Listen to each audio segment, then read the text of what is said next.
Okay, welcome everyone. If you could just prepare for meditation by just closing your eyes, taking a couple of nice deep breaths.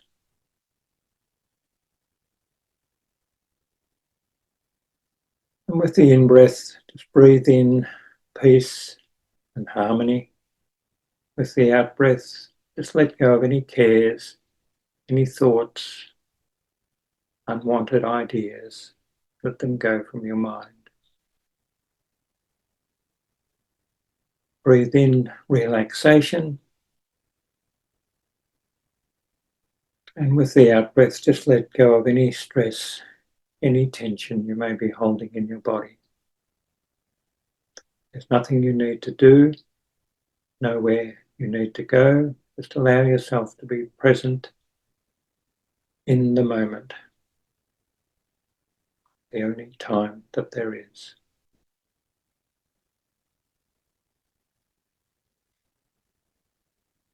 And we'll just do the head and neck and breathing exercises.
And now I'll say the Lord's Prayer.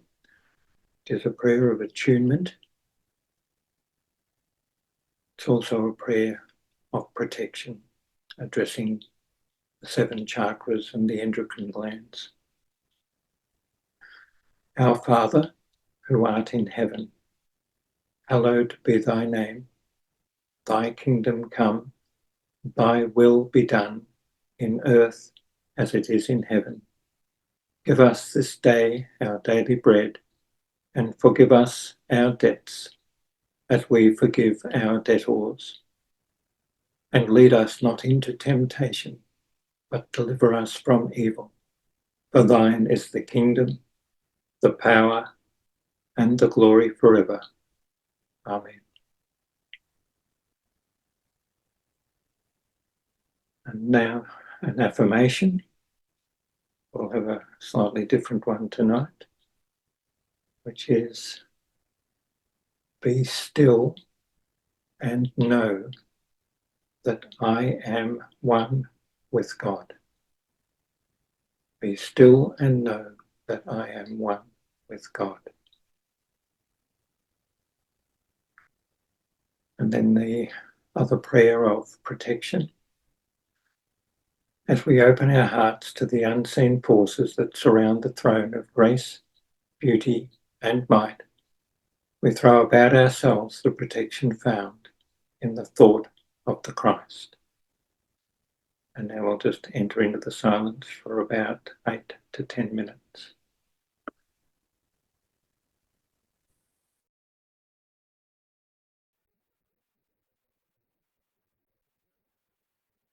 Would you end your meditations now, please, and bring your awareness back to your room. And Father, Mother God, we ask that the healing energy that we have raised during our meditation may now go out to those who are in need of healing, that it may be guided to those who are desperately in need, especially those who have no one to pray for them at this time. And thank you for all healings, whatever form they may take. Just open your eyes when you're ready. Okay.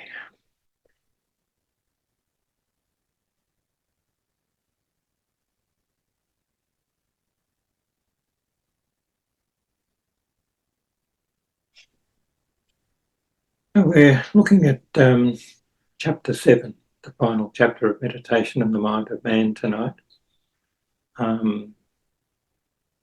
which I think is a systematic approach. And the way that it's set out, it's basically a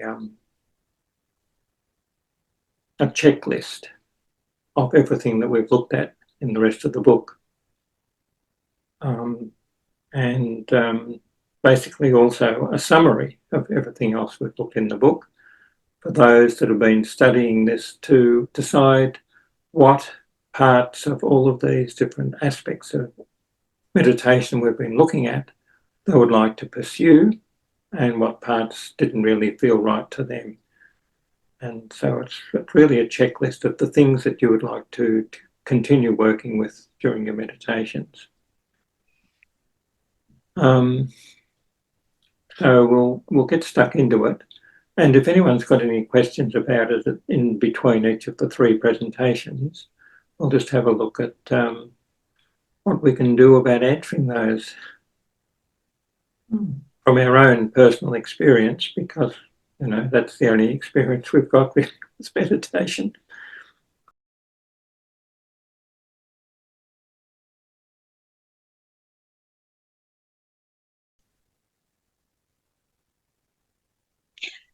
Meditation and the Mind of Man, Chapter 7, A Systematic Approach.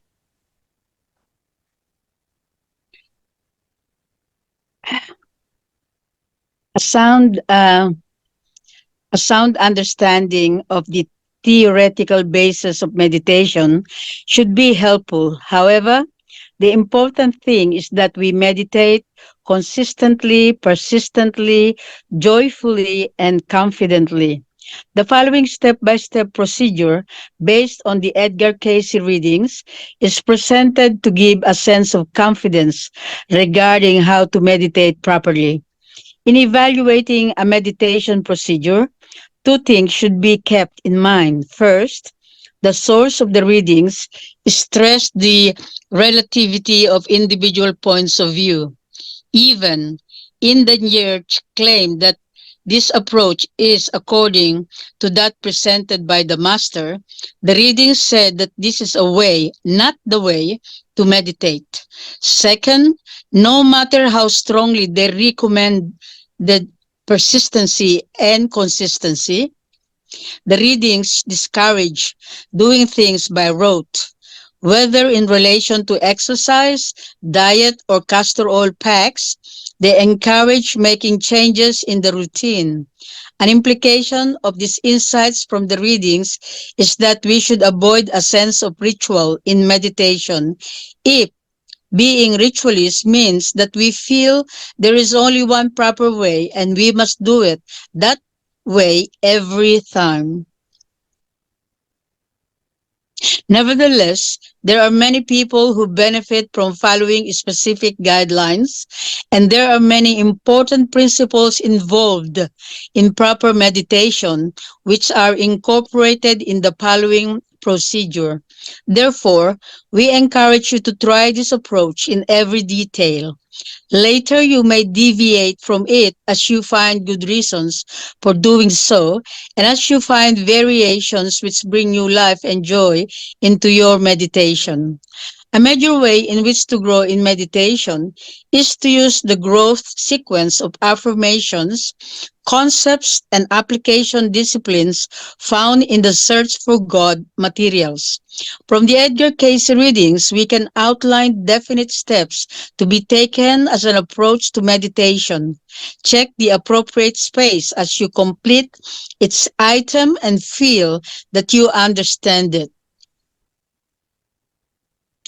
1. Affirm these fundamental premises about the nature of man. Answer, Hear, O Israel, the Lord thy God is one, means that there is only one force or energy in the universe. All that exists is, at its deepest level, a part of this fundamental oneness. That wasn't an answer, sorry. That's A. Okay, letter B. In his experience in the earth, man lives in a three-dimensional state of consciousness. Because of this, he finds it helpful to work with threefold concepts. He conceives of the Godhead as a Trinity, Father, Son, and Holy Spirit, and of himself in a corresponding way, body, mind, and soul. C. Since the three aspects of man are linked by an underlying unity, anything that affects one will affect the other two. Thus, in approaching meditation, we must consider physical, mental, and spiritual factors. D. Our nature is basically spiritual or divine, and we are all capable of attuning ourselves to it. The answer to our desire for wholeness and love is found in God. We meet Him within the temple of our own being. E. The consciousness in which one finds himself is only one of countless possible states of awareness. F. There is one state of consciousness which is in perfect accord with the nature of the Spirit within, the consciousness of the Christ. It is described in the readings as the awareness within its soul, imprinted in pattern on the mind and waiting to be awakened by the will of the soul's oneness with God. It is a state of awareness of the oneness of God with all creation. It is a potential that already exists within us at an unconscious level and which can be brought into awareness as we exercise our will to awaken it. G. Meditation is the most effective way to awaken this pattern and to invite contact with God within ourselves. The realization that we can meet the Spirit of God within ourselves is the most fundamental principle of meditation, and for this reason, it has been referred to as the secret of secrets. H. After thinking through and rationally analyzing these statements, Take time to contemplate and reflect upon the meaning of each one. Spend 5 to 10 minutes of quiet time on its statement, getting a feeling for its essence. 2. Formulate a clear definition of meditation. A. Study the following definitions from the readings. 1. Meditation is listening to the divine within. This emphasizes the fact that meditation is a receptive or listening state. It is the practice of stillness and quietness. In this case, the word listening means an attentiveness to the deepest inner processes. 2. Meditation is not musing, not daydreaming, but as ye find your bodies made up of the physical, mental, and spiritual, it is the attuning of the mental body and the physical body to its spiritual source. This refers to the fact that meditation is a process that involves all three aspects of man: body, mind, and soul. If there is to be an alignment within ourselves, if we are to experience a state of integration and wholeness, it can only be as the changeable parts of ourselves, body and mind, come into accord with the unchangeable, the spiritual forces of the soul. To let the mind wander and daydream is to give attention to thought patterns within the mind that are less than one's ideal. And this is not deep meditation. There is no end to the images that we can entertain as they arise from the unconscious. We must not make the mistake of believing that the mind means only the conscious mind, and that anything that arises from the unconscious is therefore of the spirit. There is a whole realm of thought patterns in the unconscious which are of a limiting or illusory nature. We have created them, and they are very likely to break forth into consciousness as we begin to be still. They may be expressed as an attitude or thought that comes to mind as a visual form, or as a disturbance in the physical body. Undoubtedly, many of these will create fascinating and captivating experiences, but to stop at this point and give attention to them is not deep meditation. 3. Meditation is emptying self of all that hinders the creative forces from rising along the natural channels of the physical man to be disseminated through those centers and sources that create the activities of the physical, the mental, the spiritual man. Properly done, must make one stronger mentally, physically. Our relationship to limiting thought patterns is referred to in the phrase emptying self of all that hinders. Until we move beyond selfish and unloving patterns within us, both physical and mental, they stand as a barrier between the conscious mind and and the consciousness of the Christ. In meditation, we are letting go of our involvement with those things that bring on such attitudes as confusion, self-pity, and frustration, but turning our attention away from anything that is less than the truth of our own inner being, we move into the stillness of meditation. It is significant to note that the above reading uses the word natural. The physical body is particularly suited for the process of meditation. It is important that we understand this fact and define meditation for ourselves as an activity that is a natural and indispensable step in our spiritual unfoldment in the earth. B. Differentiate in your own mind between prayer and meditation. The readings emphasize that prayer is an activity of the conscious mind, the concerted effort of the physical consciousness to become attuned to the consciousness of the Creator. C. Write your own definition of meditation, incorporating those concepts from the above definitions that are personally meaningful to you. 3.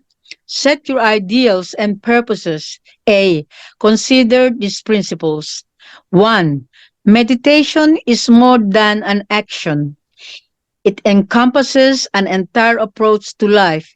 It is misleading to suggest that one practice a technique of meditation without first considering the ideals and purposes for doing it. 2. There is always a why of meditation assumed along with the how. It is better to make this assumption explicit. To determine this, we must ask ourselves, why do I want to meditate? 3. Successes in meditation will not exceed the ideal that we set for ourselves. 4. Meditation is an effective way to awaken a wide variety of possible experiences, including the development of psychic ability, the remembrance of past lives, the movement of powerful energy currents through the body, etc. 5. It is important to remember that our desire for specific experiences to be awakened in meditation is no guarantee that they will lead to God. 6.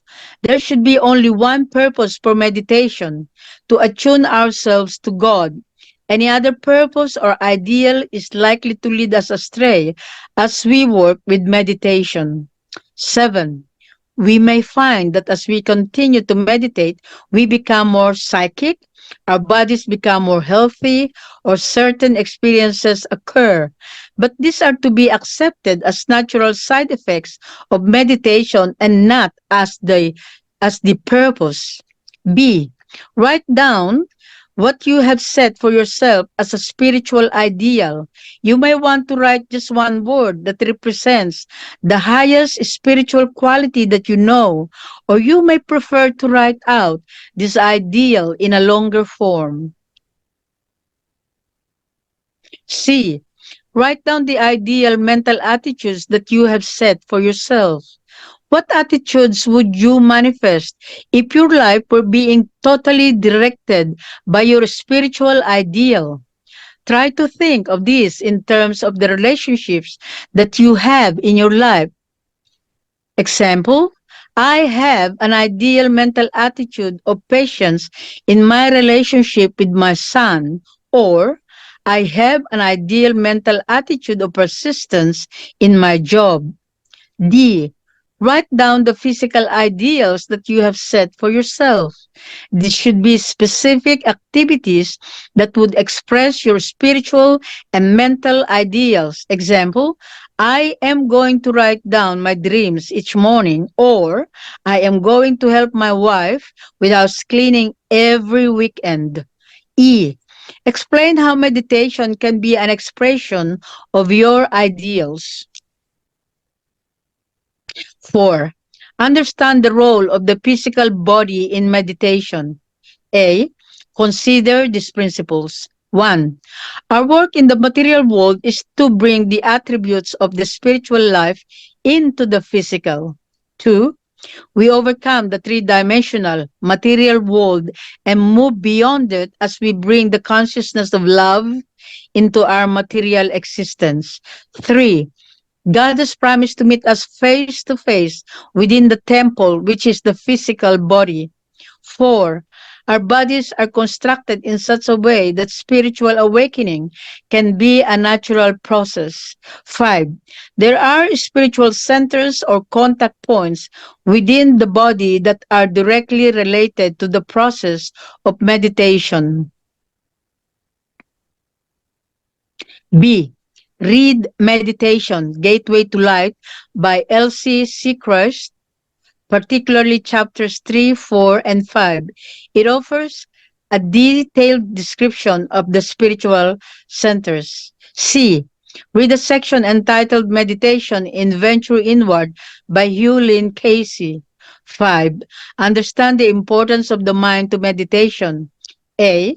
Consider these principles. 1. The statement, mind is the builder, is especially true for meditation. 2. As the life force is awakened in meditation, particular patterns within the unconscious mind are activated, that is, memory patterns. 3. That held mentally during meditation determines which patterns will be activated. 4. Our growth or lack of growth in awareness is directly affected by those memory patterns which are awakened. 5. It is better to choose consciously a direction for growth than to permit memories to be awakened randomly or haphazardly in meditation. 6. A statement of your ideal or an affirmation serves as an effective focal point for your attention during meditation. The use of the affirmation will be covered at a later point. In completing the steps outlined up to this point, we have set the foundation necessary for effective meditation as it is described in the readings. The next steps concern procedures that are employed before or during its meditation period. That concludes the first reading from the Meditation and the Mind of Man, Chapter 7, A Systematic Approach.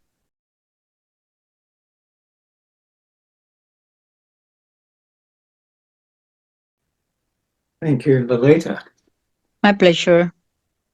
As you can see, it's really a really good summary and step-by-step approach to getting a good idea of what this is all about.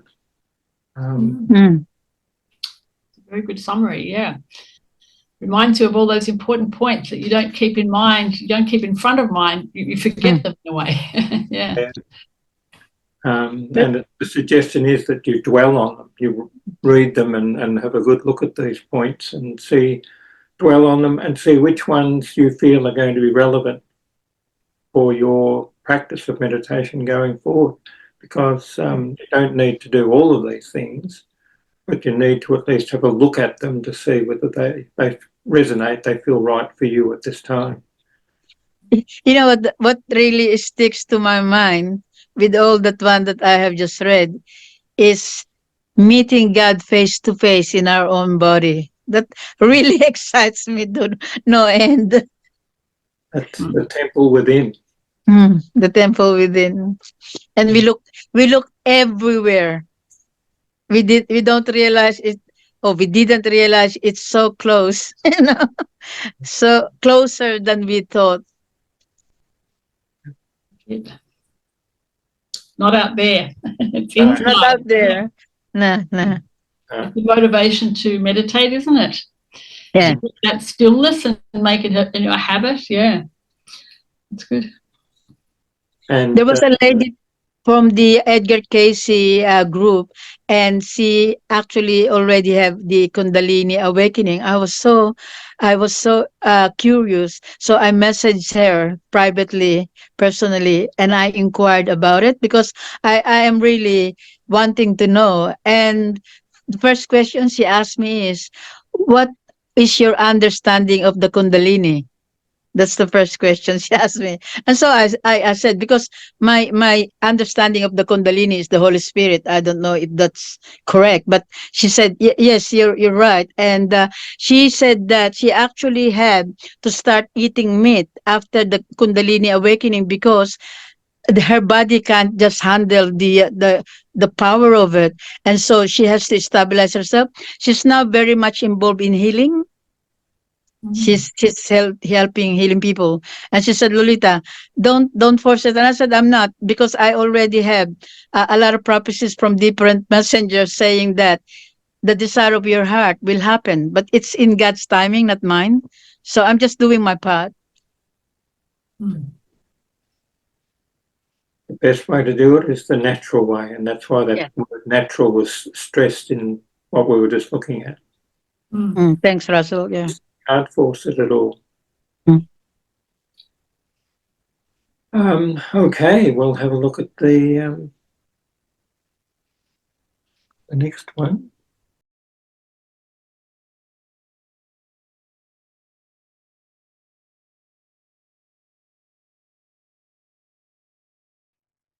So, Meditation and the Mind of Man, Chapter 7, A Systematic Approach, continued.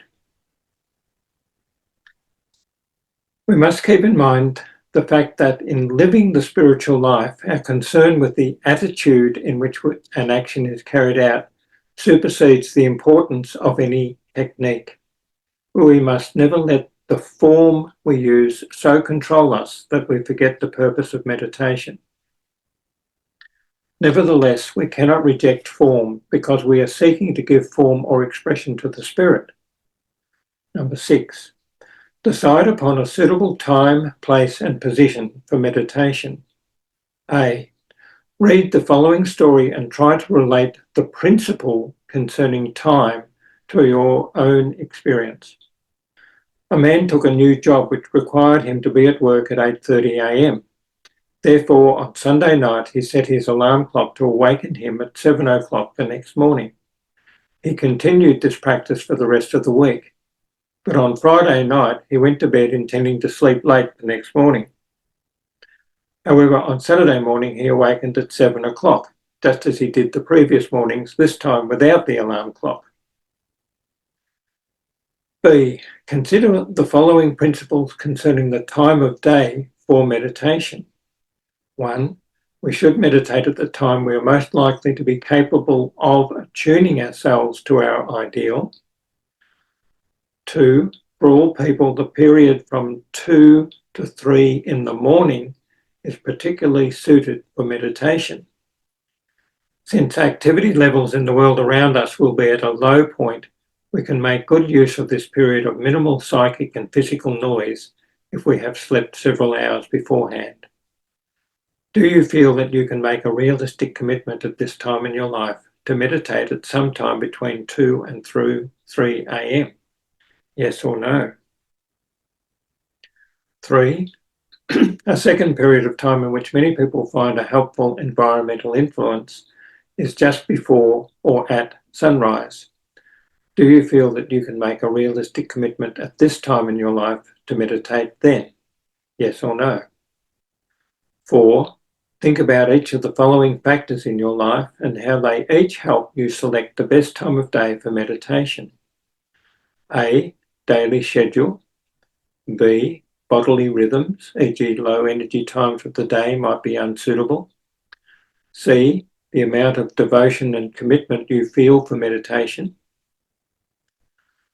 C, select a specific time or times at which you intend to meditate each day. Write it down here. If you find that this time you select does not work well for you, review this section of the manual and make another choice of time. D, decide the amount of time that you will spend on each meditation session. 1, if you are just beginning to meditate, it is best to choose shorter periods of time, for example, 10 to 15 minutes. 2, there should be some degree of consistency in the length of meditations. For example, half an hour daily is preferable to a schedule consisting of hour-long meditations twice a week and 10-minute periods on the other days. 3, remember that it is attunement that we seek, not just the logging of a certain amount of time. 1 moment in the presence of the Christ is worth far more than half an hour or 1,000 years spent daydreaming and calling it meditation. 4, how important is your spiritual search to you? Can you give your undivided attention to your spiritual ideal in meditation with the same regularity and enthusiasm that you give to television programs or your favourite hobbies? 5, specify the amount of time that you will spend on each meditation session. Write that number here. E, select a particular place where you will meditate daily. It is best to choose a place where you are unlikely to be interrupted. Write that place here. F, choose a position for meditation after considering these points. 1. One should be comfortable in order to minimize bodily distractions. 2. The spine should be straight. 3. Choose a position in which you are not likely to fall asleep. 4. Those who choose a supine position are encouraged to fold their hands over the area of the solar plexus. 5. Those who have no particular preference for a position will probably find that the following one will work for them. Sit up straight in a chair with feet flat on the floor and the hands either folded in the lap or placed on top of the thighs. 6. Indicate the position you will use. Supine with the hands over the solar plexus, cross-legged, the lotus position, sitting in a chair or on a couch, or other describe. 7. Do these preparatory activities that are personally helpful. A. Review principles concerning the purpose of preparation. 1. In meditation, we are dealing with a powerful energy. 2. Impurities, both mental and physical, which can be removed by conscious effort, should be eliminated before meditation. Otherwise, they will only be magnified by the meditation process. 3. Preparation consists of not only the things we do in the short amount of time before meditation, it also includes everything we do in our daily lives. We are constantly preparing for our next meditation. B. Specify short-term preparations that you will use. Indicate the appropriate ones. 1. Cleansing the body. A. Take a shower or bath. B. Wash specific parts of the body. C. Drink a glass of water. D.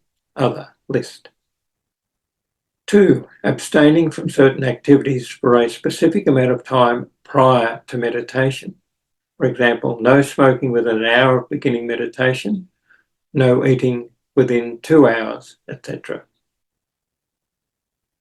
Activity, list the time between activity and meditation. C. Specify ongoing preparations that you will make. 1.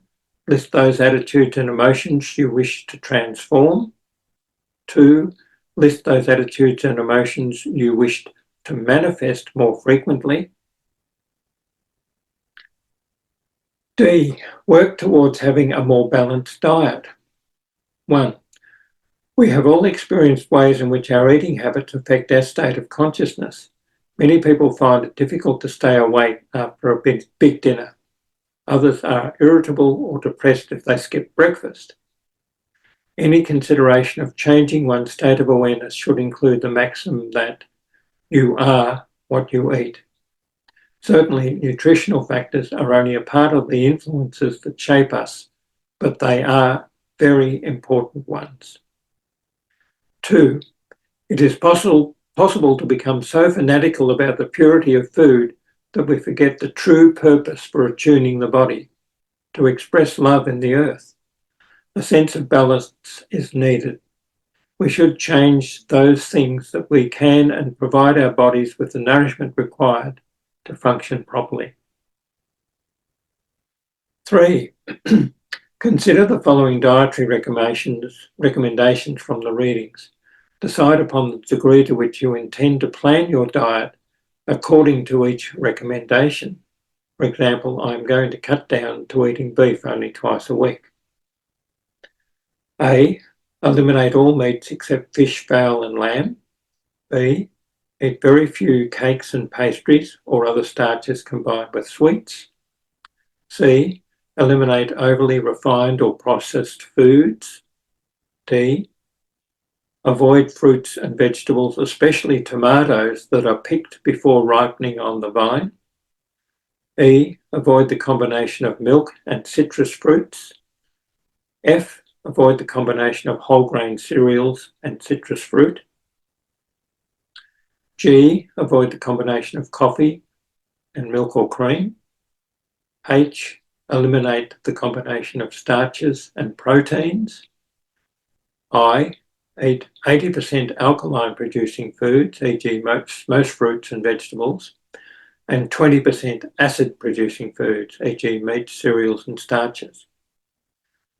And J, eat 3 vegetables that grow above the ground for every one that grows below, e.g. spinach, corn and tomatoes with carrots. And refer to the normal diet for answers to any have. This booklet is available from the ARE Press. 8. Employ those aids for attunement which you find helpful. A. Consider the following points before choosing the techniques you want to use before each meditation. 1. Techniques to enhance attunement are an individual matter. That which is helpful to one person may be distracting to another. 2. Any procedure or technique we choose is only a means, not an end. 3.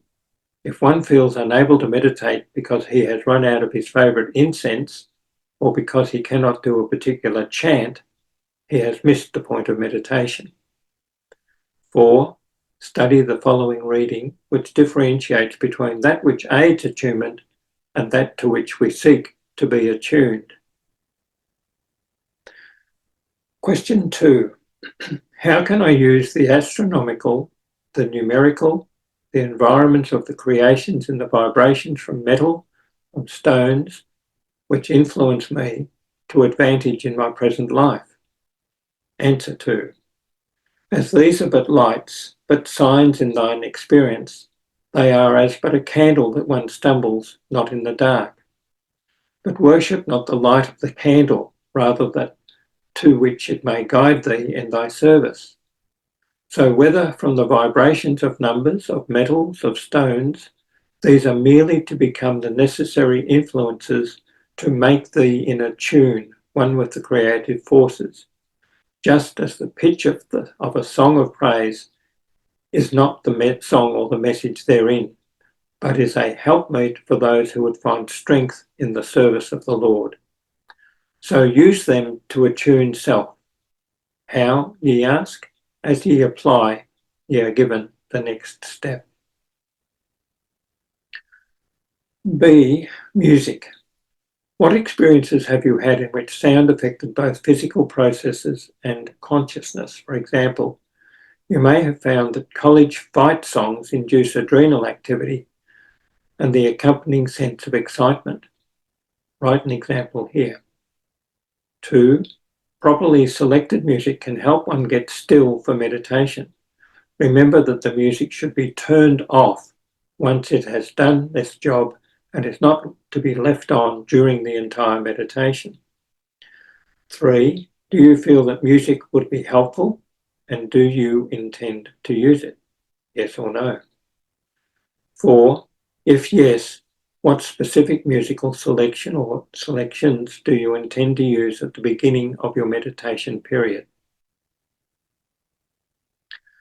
C. Chants. 1. The readings relate particular sounds to the opening or the awakening of the spiritual centres. These sounds can be used in chants. 2. Two simple chants that you might want to use are Om, sometimes spelled Om, and Ari Om or Ari Om.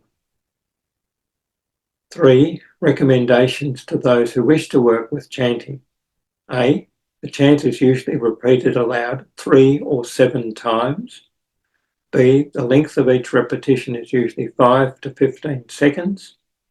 C. One should breathe deeply before each repetition and intone the chant on a note that is comfortable for his voice. If you are using a multi-syllabic chant, e.g. R, Re, Om, breathe only at the beginning of each repetition, not between the syllables. D. The effectiveness of chants is not determined by the loudness.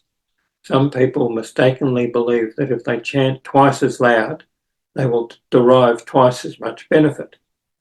Often, however, this practice only disperses energy. The chant can be so soft that another person, even in the same room, may hardly hear you. E. Chanting is effective only if it is coupled with an understanding that the true purpose for meditation is to attune ourselves to God. The tone then, find it in thyself if ye would be enlightened. To give the tune or tone as do, om would mean little unless there is the comprehending, the understanding of that to which ye are attempting to attune in the spiritual, the mental, the material. If you are interested in chants, read chapter 6 of the book Music as the Bridge by Shirley Winston. And 4, do you intend to chant at the beginning of meditation? Yes or no? And that's finishes the second part of Meditation on the Mind of Man, chapter 7, a systematic approach.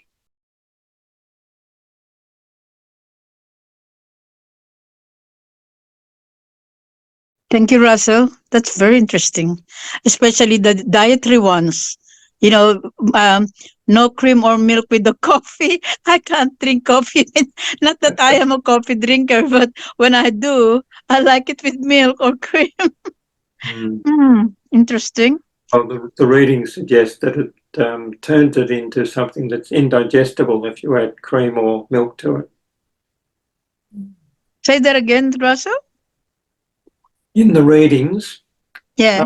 it suggested that if you add milk or cream to coffee, it becomes indigestible in the system. Right. Whereas black coffee, the readings actually describe as a food for the system. But if you add the milk or the cream, the body can't digest it properly. Okay, thanks for that. You learn something every day.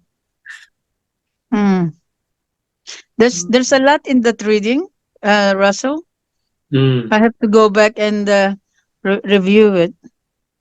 I like the chanting, by the way. I really do.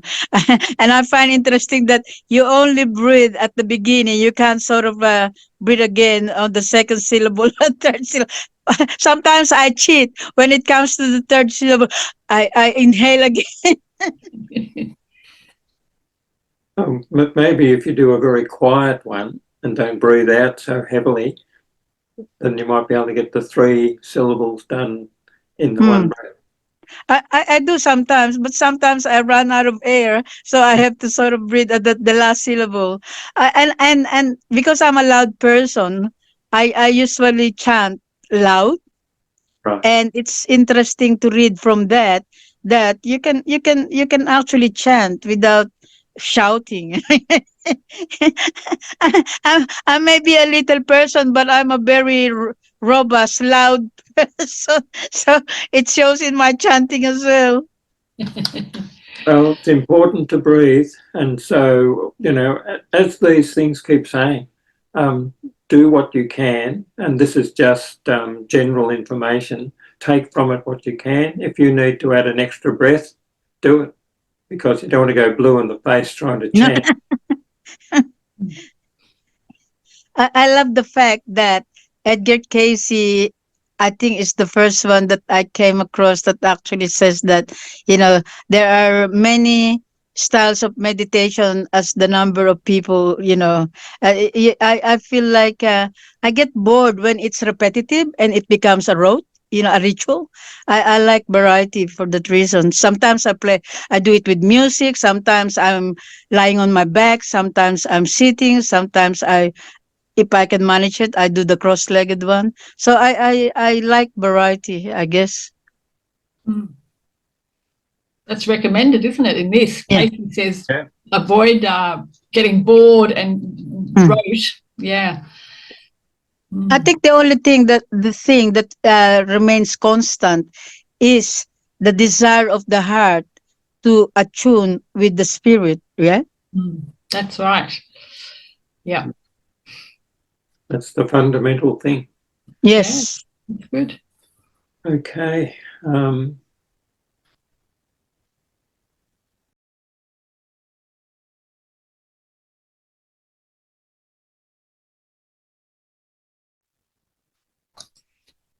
Yeah, so the continuation of the chapter 7, a systematic approach.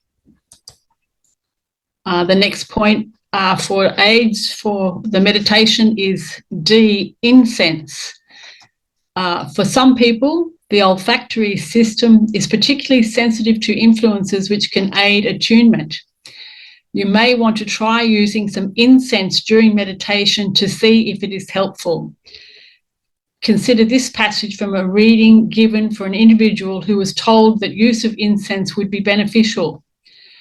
For this body, not for everybody, odors would have much to do with the ability of the entity to meditate. For the entity, in the experiences through the temple of sacrifice, became greatly attuned through the sense of smell. So feel the essence of the incense through the body forces in its motion of body. This will open the kundalini forces of the body. Then direct same to be a blessing to others. 3, check the appropriate space when you have decided whether or not to use incense, yes or no. E, reading inspirational material. 1, some people find that reading from the Bible or some other inspirational book for a brief period of time is a very helpful activity. 2, do you feel that it would be beneficial for you to do this just before meditation, yes or no? 3, if yes, list some of those things that you might read. F, exercises. 1, anything that brings vitality and balance to the physical body will aid meditation. What specific types and amounts of exercise do you intend to do daily in order to help your meditations? For example, 15 minutes of yoga before breakfast. 2, the readings describe a head and neck exercise that many have found beneficial just before meditation. The procedure can be described as follows. Sit upright with the spine straight, drop your head forward slowly and raise it back up. Complete this movement 3 times. Let your head drop back slowly and raise it back up 3 times. Then do the same movement 3 times to the right and to the left. Finally, let your head drop forward and rotate it 3 times in a clockwise direction and 3 times counterclockwise. Allow your head to extend downward to the sides and backward as far as it will go without pain or discomfort. Do you intend to use this exercise, yes or no? 3, the readings, as well as many other sources, refer to the close relationship between the breath and consciousness. The following breathing exercises was recommended for use before meditation. Cover the left nostril, breathe in slowly and deeply through the right nostril and exhale through the mouth. Do this 3 times. Next, cover the right nostril and inhale through the left, then cover the left nostril and exhale through the right. Do this 3 times. Do you intend to use this exercise? Yes, no. G, light and colours. Several people questioned Edgar Cayce about the use of light and colours, such as an external light in the room or a colour held in the mind during meditation. Read the following passages given in answer to these questions. When meditating at night, what colour light should I use? The answer was given, white light. Any coloured lights make for a diffusion of that as may be perfect. What light was in him, that is light, that is life, that is out of darkness, white light. The question, give colour that this body might meditate upon beneficially for self-healing. Answer, the white light of the Christ, if the body in itself would find help. It isn't the colour, it isn't the vibration. It is rather the awareness of entering into the spirit of truth, the power of health, the power of love. Do that. H, prayer. In prayer, the conscious mind makes a concerted effort to be attuned to the chosen ideal. Having done this, it is much easier for the mind to achieve the heightened awareness of meditation. A prayer of protection has been written based upon a passage from reading 262-3. Father, as I open myself to the unseen forces that surround the throne of grace and beauty and might, I throw about myself the protection that is found in the thought of the Christ. This prayer should be used to help sense the protective presence of the Christ, not as a magic ritual. Do you feel that this prayer would be helpful, and do you intend to use it, yes or no? No prayer is more suited for aiding the attunement process of meditation than the Lord's Prayer. The readings indicate that Jesus taught this prayer to his disciples because its meaning may act to awaken the spiritual centers. For each of its parts, a relative correspondence may be assigned to the activity of one of the endocrine glands. A description of this correspondence can be found on page 42. Do you intend to use the Lord's Prayer at the beginning of meditation, yes or no? You should now list those procedures that you will do daily as part of your meditation period. Certain items below have been described as optional. Cross out those that you have chosen not to work with. Those which remain will constitute a step-by-step description of the beginning of your meditation session. Abstain from particular activities for specified times. Cleanse the body. Arrive at designated meditation place at a proper time. Put on appropriate music for a brief time. Light incense. Read a passage from an inspirational book. Do head and neck exercise. Do breathing exercise. Chant. Prayer for protection. Repeat the Lord's Prayer. 9. Focus attention on an affirmation. A. Consider the following points about the affirmation. Recall the principle, mind is the builder. In meditation, this is of particular importance because we are making an effort to build a new sense of identity based upon the awareness of our oneness with God. Unless the mind cooperates in this effort, there is little hope for success. Point 2, there is considerable controversy among the various schools of thought concerning the way in which the mind should be used in meditation. Many agree that a quality of one-pointedness is necessary so that the mind is not carried away by the endless array of images and thoughts that arise from the unconscious. Some suggest that one choose an object from the material world and give it undivided attention. Example, a rock, the flame of a candle, or a flower. Others recommend concentration upon a sound, colour, or image. While not specifically rejecting any technique, the Edgar Cayce readings say that in meditation, the mind should be focused upon that which has been chosen as the spiritual ideal. Point 3, for most people, this is effectively done by using an expression of the ideal. Such an expression is a tool which serves as a reminder of the ideal. An affirmation can be used in this way. Point 4, the readings suggest hundreds of affirmations, each consisting of a set of phrases or sentences expressing an ideal.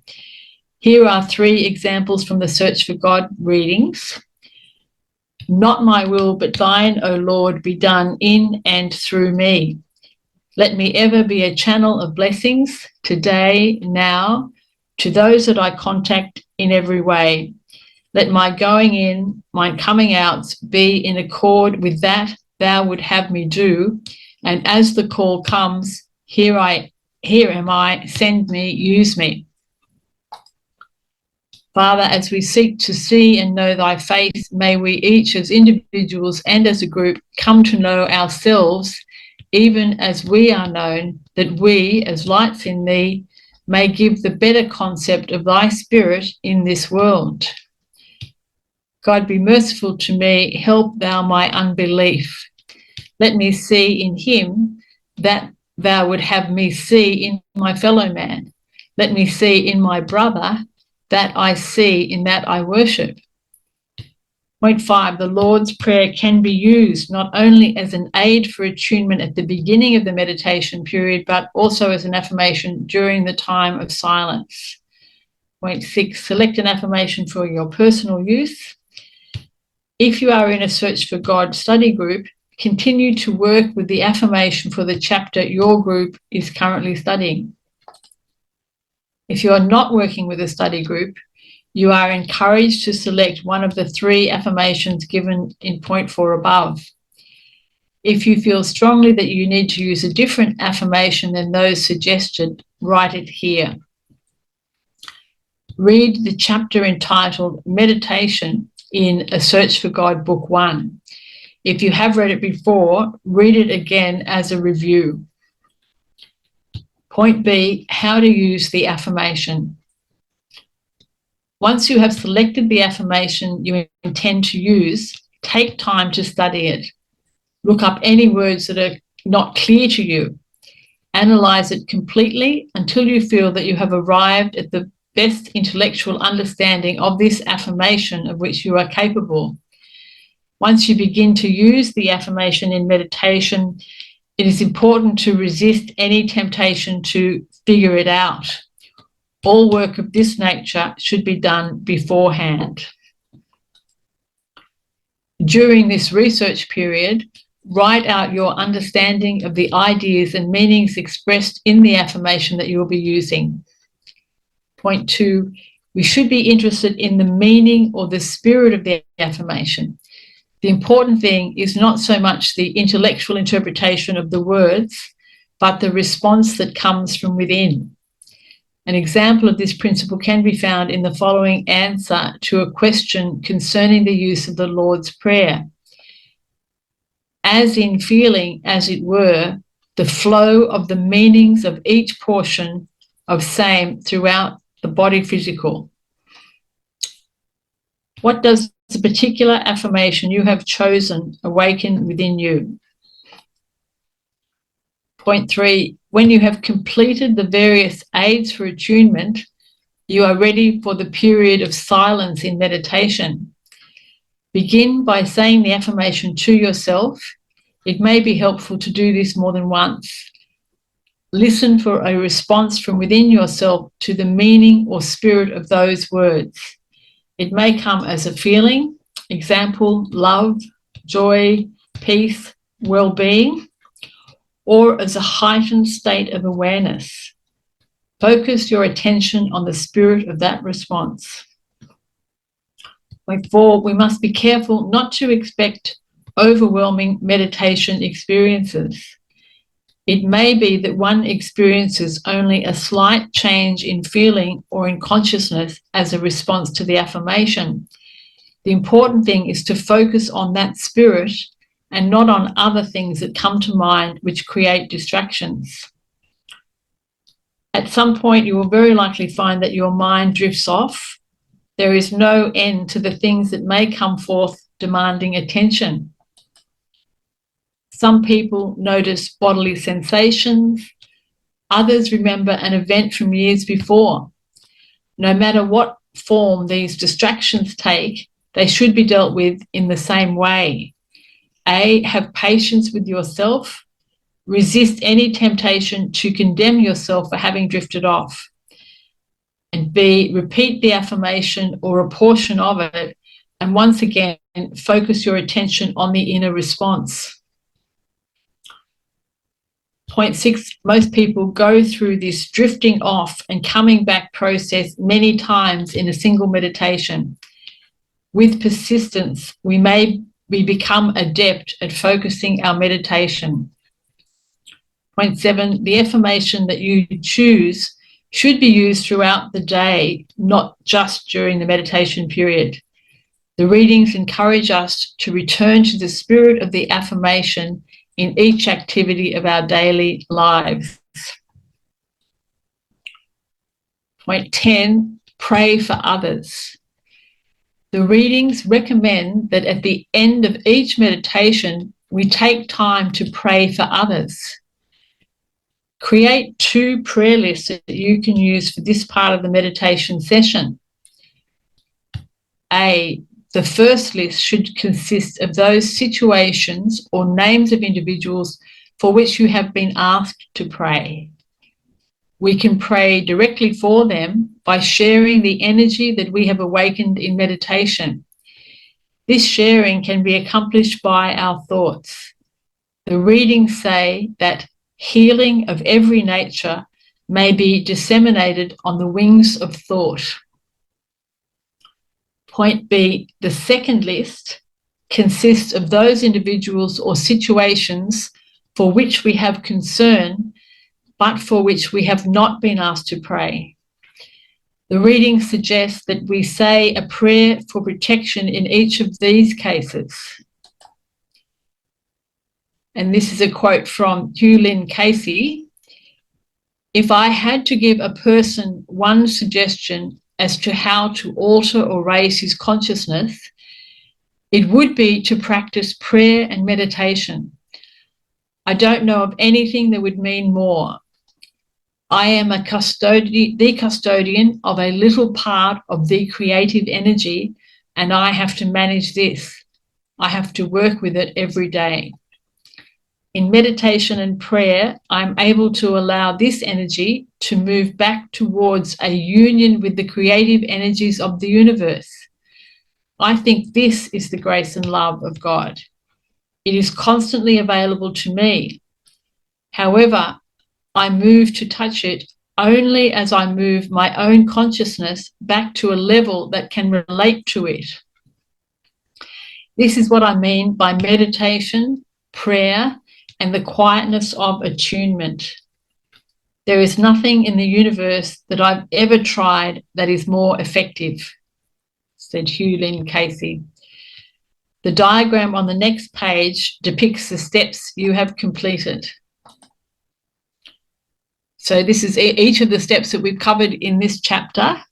Affirming the fundamental premises, formulate a clear definition of meditation, set ideals and purposes, read Meditation in Venture Inward magazine, and read Meditation Gateway to Light. Understand the importance of the physical body, understand the importance of the mind, choose a time, a place and position, do preparatory activities, employ aids for attunement, read Meditation in A Search for God, focus on an affirmation, and pray for others. And that concludes Chapter 7, The Systematic Approach.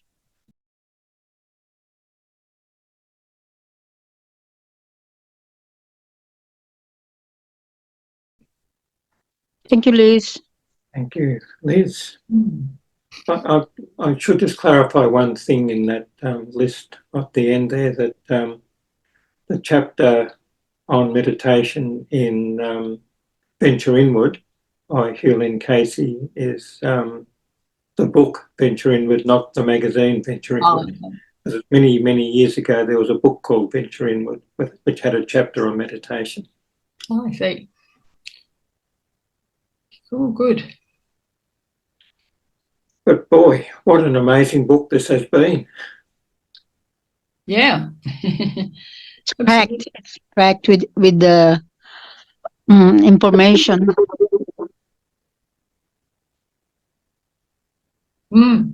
Very systematic. We're back. The Four Musketeers. Are we the Four Musketeers?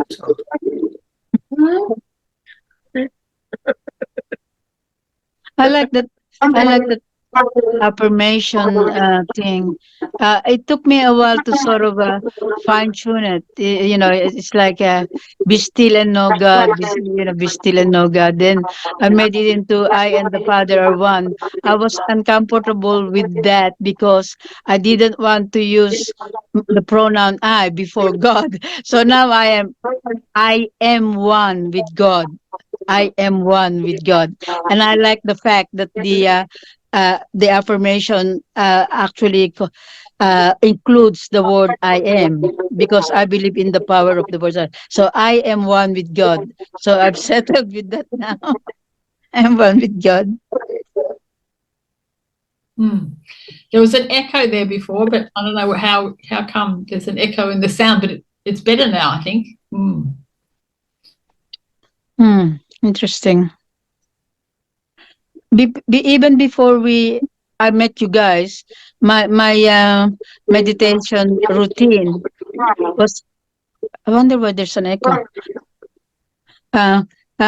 Before I met you guys, I actually do my meditation as soon as I wake up. So that's 4 o'clock in the morning. And then I actually follow it by intercessory prayers, which is what we do, isn't it? After meditation, it's a perfect time to actually use that energy to pray for others. So talk about the spirit leading and putting it in our minds, because I don't go to any group or any church. So I am so grateful and thankful that even when we are on our own seeking God, we are guided. We're always guided. I just muted everyone there briefly just to see if that stopped the feedback, and it did. That's actually the end of the book, isn't it? It is. That was the last chapter. So if we want to continue on with this, as I said, I've got to have a break. I've just got so much on my plate at the moment I'm trying to do. But if you want to continue on, there's Eva has suggested some books, and Keith has suggested some books. Or if you want to have another break for a little while and then just come back to it again later, it's up to you. Maybe we should have a break and practice all the things that we learn at the moment. And then come back and then have another thing. I will really. I really hope that we can continue on, because personally this is my like spiritual food regularly. Oh yeah. I think go And ahead. we also do it on our own, find our own path through this. Yeah. And next time we can share. Maybe we can meet once in a month or something like that. Yeah, that's a good idea. So you don't feel, yeah. Even once a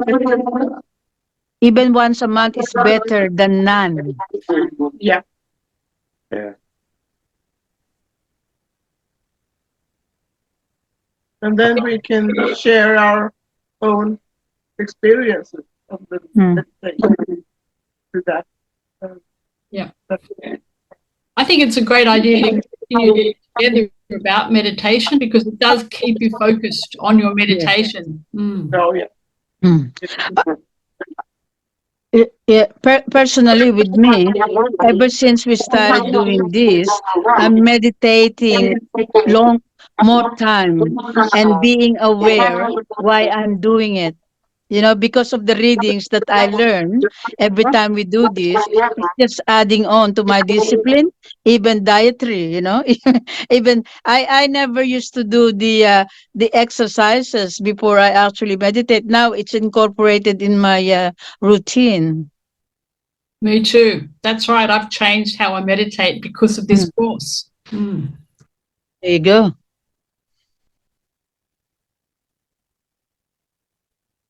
That's great. There's something new I've read about in this one. You know, this guidelines to prayer meditation. This is the one we have translated in Swedish at the moment. And there was something new I found out about here, that when you're doing the chant, it's related to a specific chakra. And I didn't know that before. So that's something new. That's how you can, that's, I didn't know that before. Yeah, So, that's good. yeah. So I think there are new, you never you always learn something.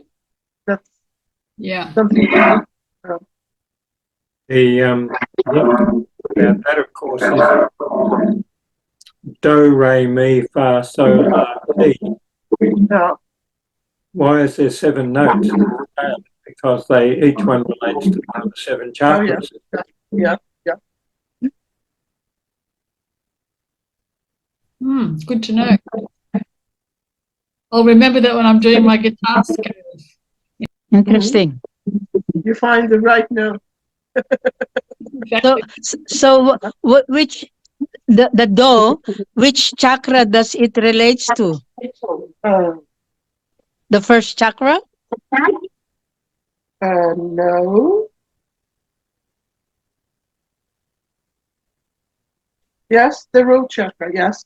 The first chakra is do. Yeah. So re is the second chakra then? Excuse me. Do, re, mi.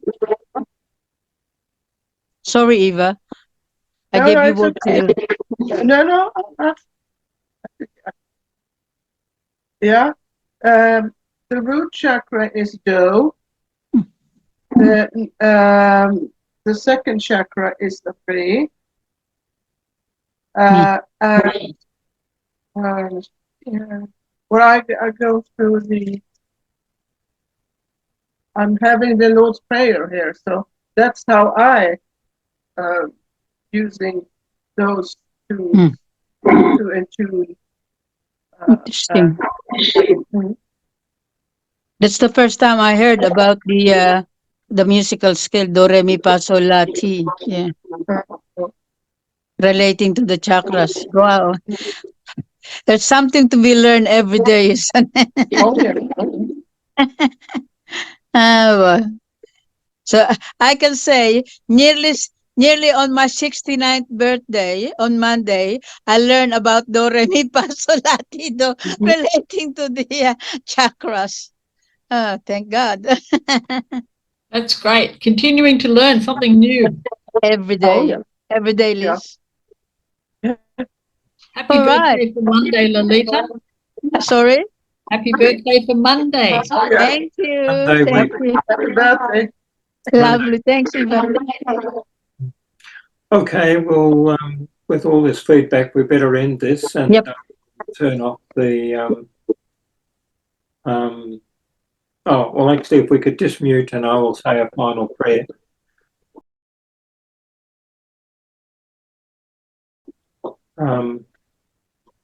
We could just mute our microphones and just close our eyes, just focus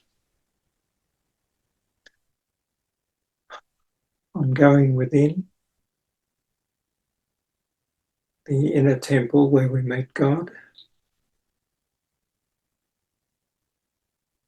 And just feel that connection with God, the oneness with God, connection with all other souls.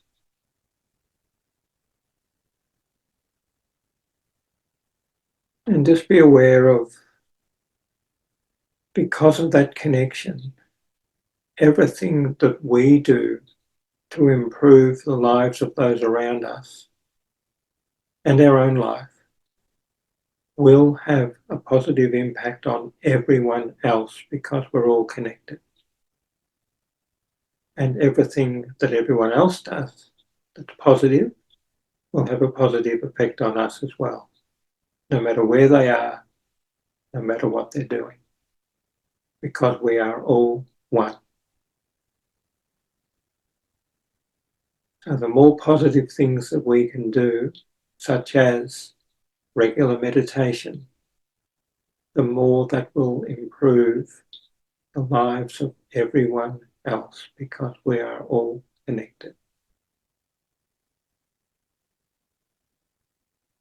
And we give thanks for this opportunity of studying this amazing material and for the opportunity of applying it, not only in our own lives, but in all of those we meet every day, helping them, learning from them, and working together to bring about a better life for all humanity. Thank you, Father. Amen.